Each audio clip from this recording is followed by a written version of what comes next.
When you give your life over to Jesus, everyone you're put with is by the design and orchestration of the Holy Spirit. These are your mighty companions. These are your companions that will help you wake up in a faster way, in a more accelerated way.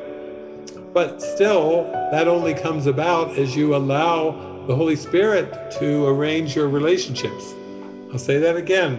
You have to let the Holy Spirit arrange your relationships, because the Holy Spirit knows which mighty companions will help you the most to let go of the self-concept. It's very different from the personal perspective, where you think you can decide your relationships.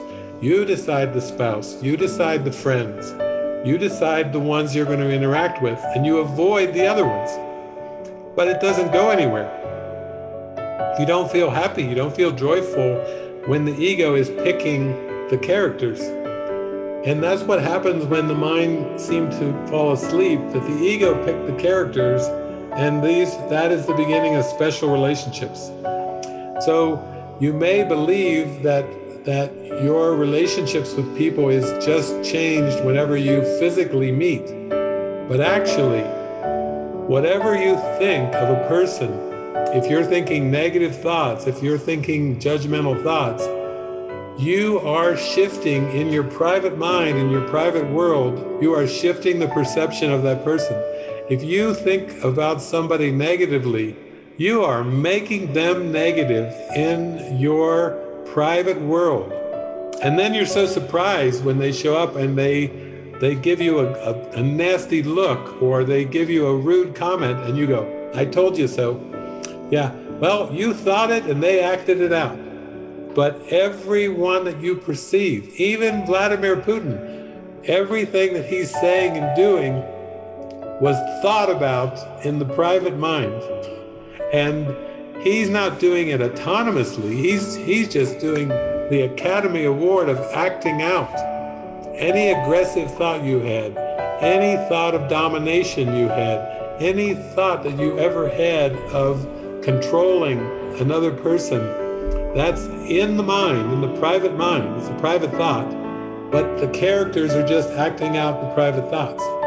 So in other words, you're not the victim ever. It's Jesus says, the secret of salvation is you're doing this to yourself. Whatever you believe you perceive in this world is there by your own election. You have to think of it first. You have to believe it and think of it before you can perceive it. Or, as I often say, if you spot it, you got it. If you perceive it, you believe it.